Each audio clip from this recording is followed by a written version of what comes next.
80s audio crap, where we talk about audio in all of its glory, crappiness, and glory. Hey, this is an Optonica. Let's talk about it.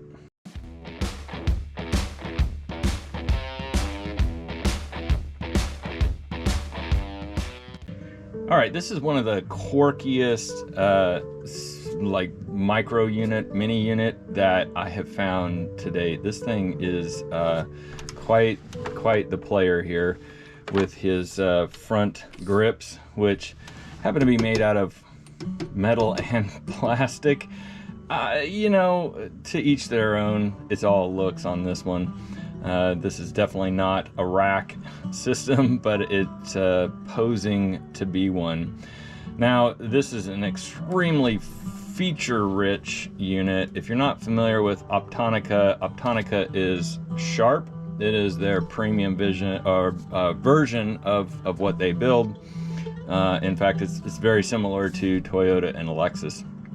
The irony is, or the interesting thing is, that this one actually says both Sharp and Optonica on it, which is kind of weird. You usually do not see that. I have some other Optonica equipment on some of my other videos, and very rarely do you see Sharp on the front. In fact, I don't recall ever seeing Sharp on the front. It's definitely on the back though.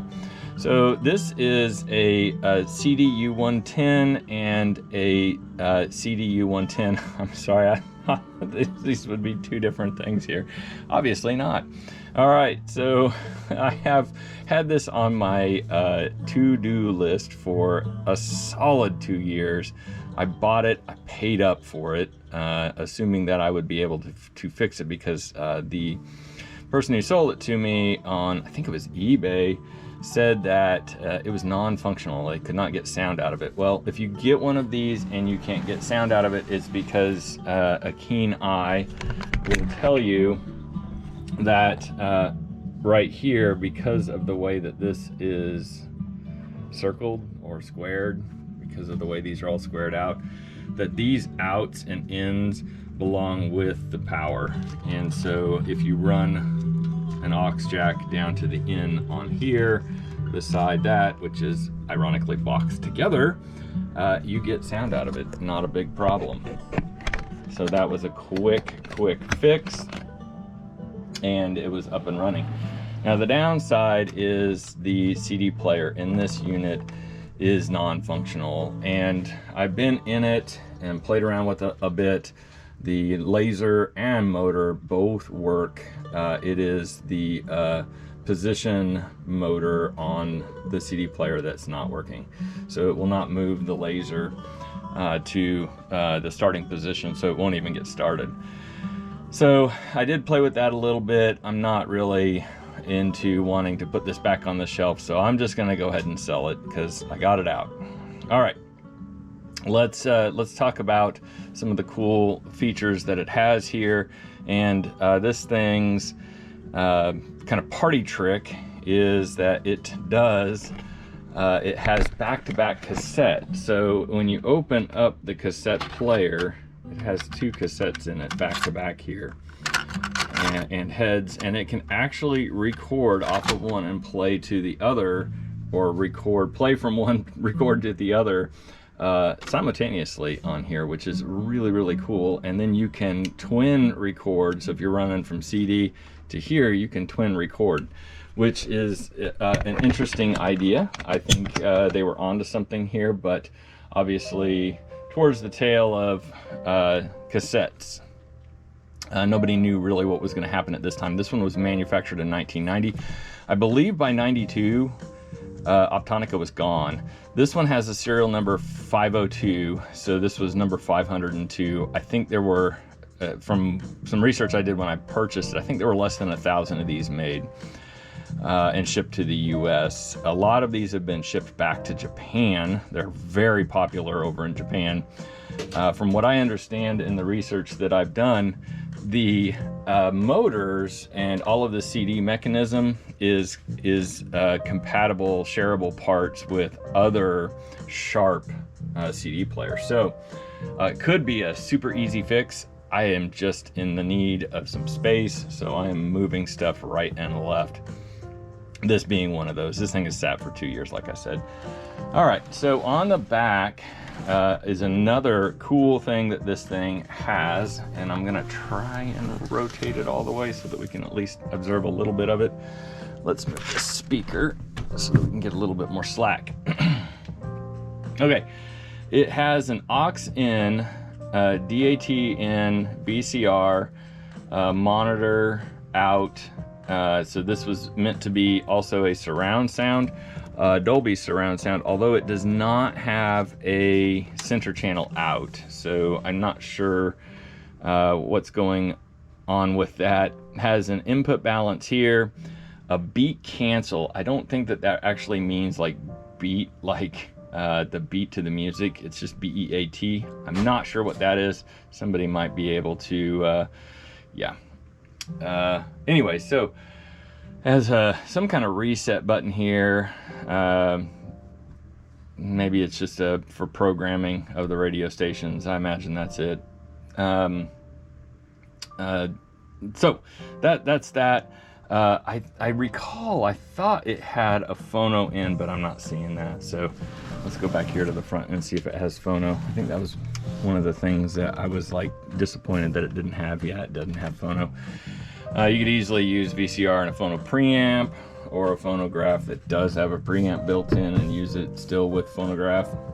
Optonica did make lots of really cool turntables, so you could pair this with maybe a 4705. If you look that up, I've got several videos on that one. I called it the bathtub turntable. It actually would match this very, very well. It's quirky as well. So on the features that you have on this thing, it's fairly run-of-the-mill. It's not really anything too absolutely ridiculously special, but we'll still go through it. When you're playing the cassette, it shows the levels in here. I don't have a cassette in here that actually can be played on YouTube, but the indicators, they are pretty cool because they do bounce pretty interestingly. Very, very visual.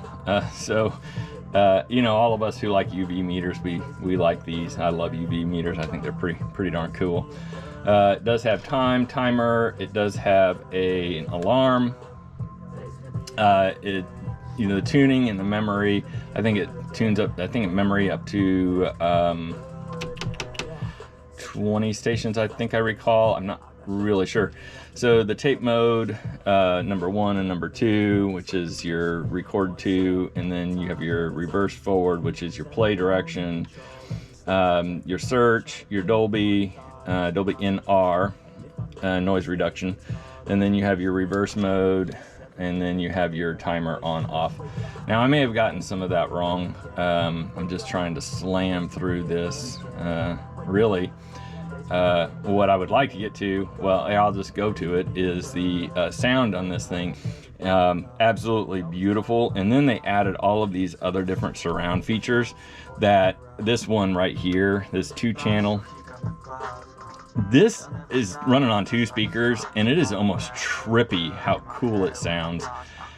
I can't even describe it. It's not a hall. It's some other setting, and it just sounds just trippy as trippy can be. You can pass it. You got your 4-channel surround. You got your extra bass. You've got your Dolby surround, and they just sound so good. I imagine this is probably, so it says Dolby surround, I imagine this is probably like right on the cusp of when Dolby came out. So this is probably a really premium feature at the time. I don't think Dolby surround sound really hit until like the mid 90s. I might be wrong on that, but I recall buying my first surround sound amplifier, man, late 90s, and this is 1990, so would have been really early on that.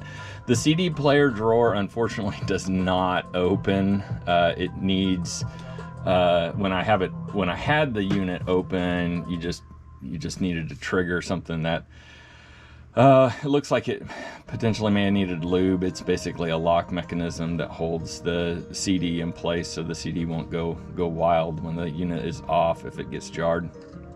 And nothing special with the CD player. It's just a run-of-the-mill CD player. And then the amplifier itself, like I said, the sound is definitely Optonica. Sharp had a little bit different sound. Sharp had a cheaper sound. I just put it right out there. A lot of people do like the Sharp units, the older Sharp units, but I do like the Optonica units myself. Treble bass, out for phono or phone headphones. That is about it. Really, really stellar cool unit.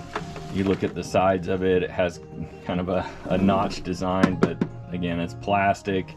I think, you know, had they put some more quality materials on the outside of this, the design that they were going after actually may have taken off.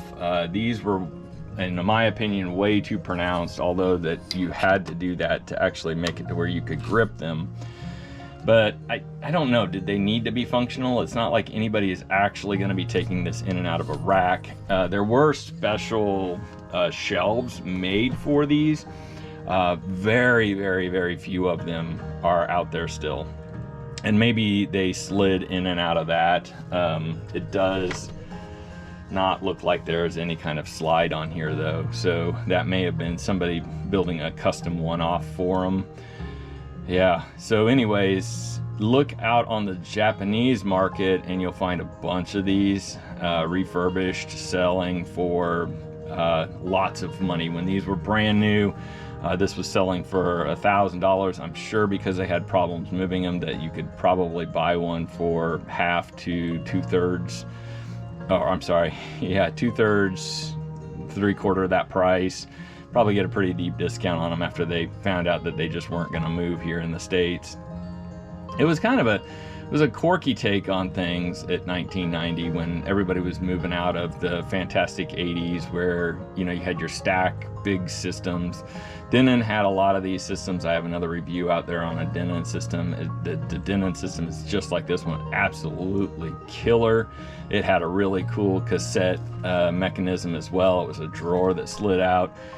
These are cool collector's items. There's people that actually collect these, and this one, you know, a museum piece of this particular model probably sell for $4,000 or $5,000 in Japan, just so you could get your hands on one that was a showpiece. This one is definitely not a showpiece. This one has led a life of use, so not necessarily abuse, but use. All right, I hope you like this video. It's a pretty cool, quirky unit. Put in the comments if you know anything about this. I'll give you a top shot of this thing here so you can kind of see from that vantage point what she looks like. Pretty cool. I am running CD through the aux using a Discman. So that's an option on this one too, if you just wanted the sound in the cassette and radio. All right, thanks for watching. Have a good day.